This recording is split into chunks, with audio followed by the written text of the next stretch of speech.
Amazon में एक ऐसी नदी पाई जाती है जिसका पानी हमेशा उबलता रहता है।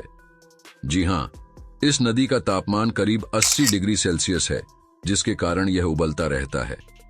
आपको बता दें कि इस नदी में अगर गलती से कोई जीव गिर जाए तो उसका बच पाना मुश्किल है। अमेज़न नदी, जिसे अमेज़ोनिया के नाम से भी जाना जाता है, जो कि दक्षिणी अमेरिका में फैली हुई महत्वपूर्ण नदी है, यह नदी ब्राजील, पेरू, बोलिविया और इक्वाडोर से होकर बहती है। वैज्ञानिकों की माने तो उनका कहना है कि इस नदी का पानी ज्वालामुखी के कारण उबलता है। लेकिन सोचने वाली बात यह है कि अमेज़न जंगल में आसपास कहीं ज्वालामुखी नहीं है। यह एक रहस्य बना हुआ है जो कि वैज्ञानिकों से भी परे है। और जब बात अमेज़न नदी की होती है तो अमेज़न फॉरेस्ट का उसमें नाम ना आए, ऐसा हो ही नहीं सकता।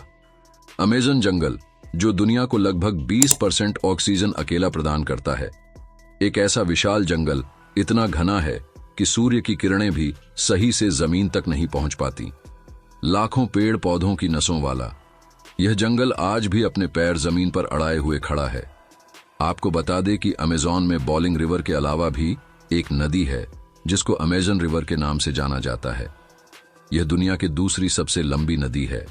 अमेज़न नदी, जिसे पुर्तगाली और स्पेनिश में रियो अमेज़न कहा जाता है, दक्षिण अमेरिका में बहने वाली एक विशाल नदी है। यह नदी विश्व की दूसरी सबसे लंबी नदी है और पानी की मात्रा के हिसाब से दुनिया की सबसे बड़ी नदी है। इसका स्रोत पश्चिमी दक्षिण अमेरिका के एंडीज पहाड़ों में है और यह वहां से पूर्व में अटलांटिक महासागर में बहती है। इसकी लंबाई करीब 6437 किलोमीटर है। आपको बता दें कि जब नदी इतनी बड़ी है तो नदी में रहने वाले जीव भी बड़े होंगे। कुछ समय पहले ऐसा कहा जाता है कि इस नदी में एनाकोंडा को भी देखा गया। एनाकोंडा एक ऐसा जीव जो अपने शिकार को जकड़कर करने का दम रखता है। पिराना मछली, दुनिया की सबसे खतरनाक मछलियों की लिस्ट में से आने वाली पिराना मछली भी इस नदी में देखी गई है। पिराना, जिसका नाम सुनते ही अच्छे अच्छे की रूह कब जाती है, वह भी इसी नदी में देखी गई है। पार्ट 2 के लिए आप चैनल को सब्सक्राइब और वीडियो को लाइक जरूर कर देना।